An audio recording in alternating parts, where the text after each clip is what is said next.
How much stuff have you said, David, that's came true? Does it scare you, the stuff that has came true, and go, I fucking told you so? Do you sit back and go, told yous? No, I don't. What I do is I point out when things happen that I said them, but I don't way back. But I don't say, see, told you so. I do it for a reason, and this reason. If I knew about it 20, 30 years ago, it's not random, is it? Mm-hmm. It's not just happening. It's planned. Otherwise, I couldn't have known it. How could Orwell have known it? How could Huxley have known it? And these other people that I quote, how could they have known it? How could someone I quote in the books, a Rockefeller, big-time Rockefeller insider, have described the internet that was coming in 1969? How could he have done that? How could he have said in 1969, we are going to make boys and girls the same? How would he have known that?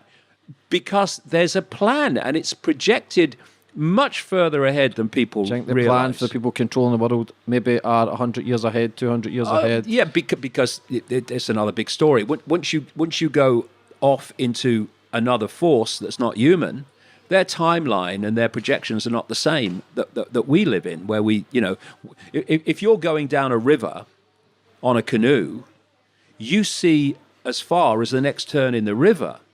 But what if there's a force that can see the whole river from start to finish? Yeah. Then they have a completely different timeline and a completely different ability to project the future. How did George Orwell know about smart TVs?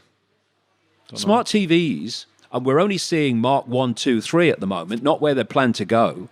They have cameras in them and microphones in them that can film you in your front room and record your conversations in your front room. Well, it's admitted. Somebody found them, and then they had to admit that it was true.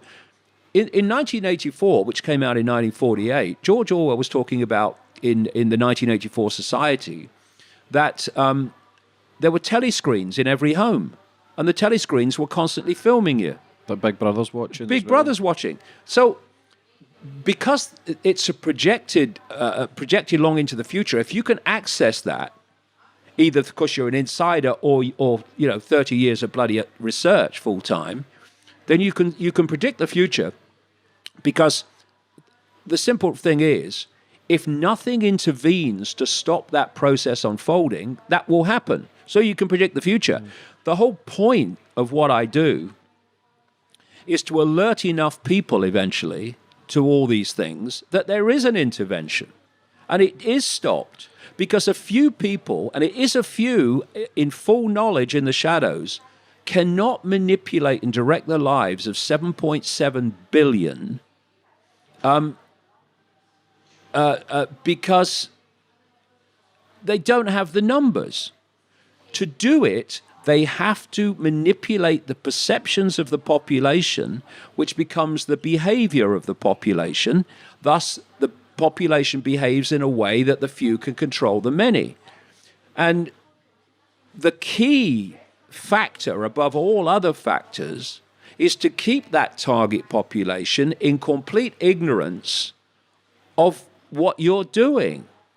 And so the more that you can uncover it and communicate it, and people become aware that this is happening, and thus events in the world are happening because of this and not randomly, the more chance there is of an intervention and the population saying, we're not having it.